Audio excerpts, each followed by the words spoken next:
Handa ako, Nadia. Kailangan ko ang tulong mo.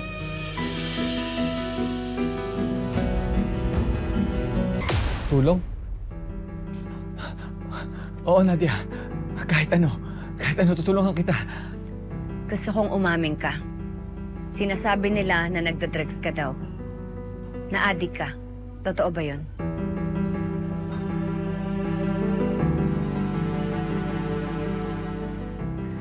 At posible rin ba na kaya nahuli si Nonoy na may drugs sa bag niya?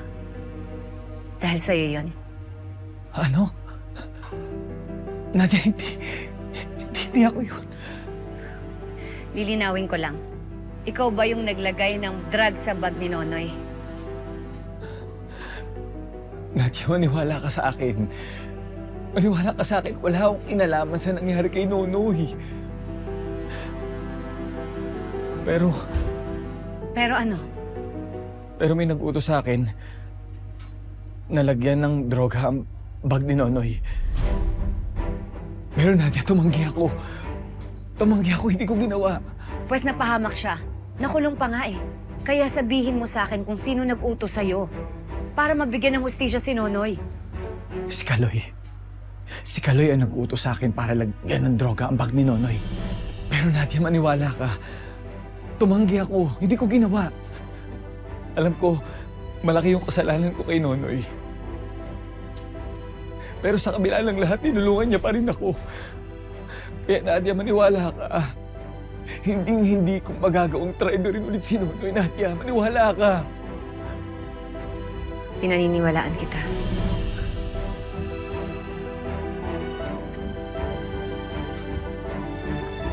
Tingnan mo to.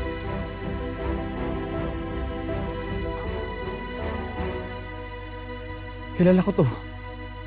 Si Dencio to. Drug pusher yan.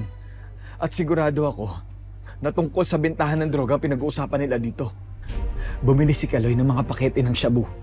Sinasabi ko na nga ba eh. Napakatuso talaga ng gagong Kaloy na yan. So anong ibig mong sabihin?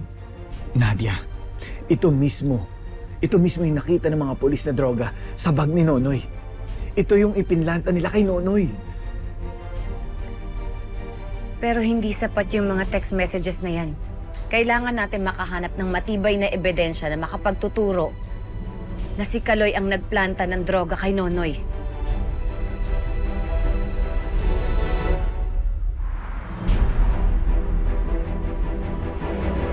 Ay, naku.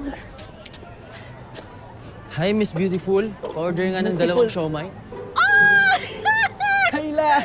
Ang apo kong gwapo. Buti na lang talaga nagmana sa lola, hindi sa lolo. Sana kanina ka pa nandito. Nandito si Jolly. Hindi mo inabutan. Pero apo, wala na talagang siomay. Naubos na. Bakit kasi ngayon ka lang dumating? Alam ko na. Dinala mo sa ospital yung kaibigan mo, no? Ella, hindi ko pa siya kayang harapin ngayon eh. Malala yung kalagayan niya dahil sa akin. Ay, oo nga. Parang ibang klase yung naging laro mo kagabi. Ella, sinunod ko lang naman po yung payo sa akin ni Sir Kaloy.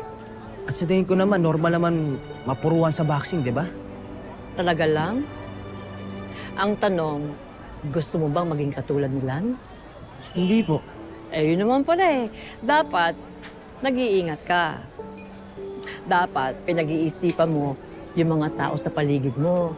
Kung sino ba sa kanila, yung mga gagamit lang, yung mga traidor, yung mga hindi mapagkakatiwalaan. At kung sino din yung totoong concern sa'yo at nagmamahal sa'yo.